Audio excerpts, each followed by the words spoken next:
अध्यक्ष महोदय, हुक्का पार्लरना परवानगी द्यायचा प्रश्नच उद्भवत नाहीये।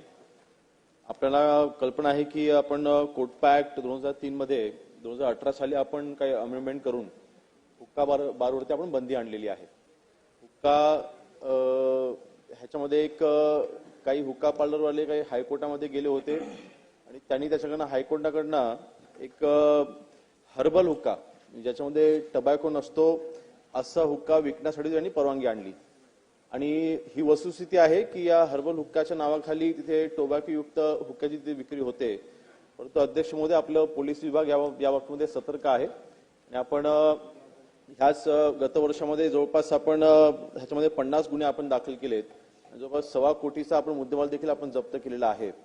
त्यामुळे अध्यक्ष महोदय, ठराविक आपण ह्या वर्षी देखील आपण 4 हुक्का पार्लरवरती आपण कारवाई केलेली आहे। अध्यक्ष महोदय, या बाबतीमध्ये ज्या ठिकाणी अशा पद्धतीने हर्बल हुक्काच्या नावाखाली जर का हुक्का म्हणजे टोबॅको युक्त हुक्काची विक्री होत असेल तर त्याच्यावरती कडक कारवाई केली जाईल।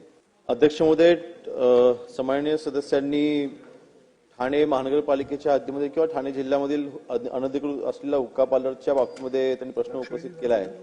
नक्कीच आपल्या माहितीनुसार संपूर्ण ठाणे महानगरपालिकेमध्ये विशेष मोहीम राबवून त्या सगळ्या हुक्का पार्लरवरती कारवाई करण्याचे आदेश आजच्या आज दिले जातील आणि विशेष मोहीम हुक्का पार्लरच्या संदर्भात संबंध महाराष्ट्रामध्ये ज्या ठिकाणी अनधिकृत हुक्का पार्लरचे तिथे जे काही हुक्का बार चालू आहेत त्यांच्यावरती कारवाई करण्यात येईल।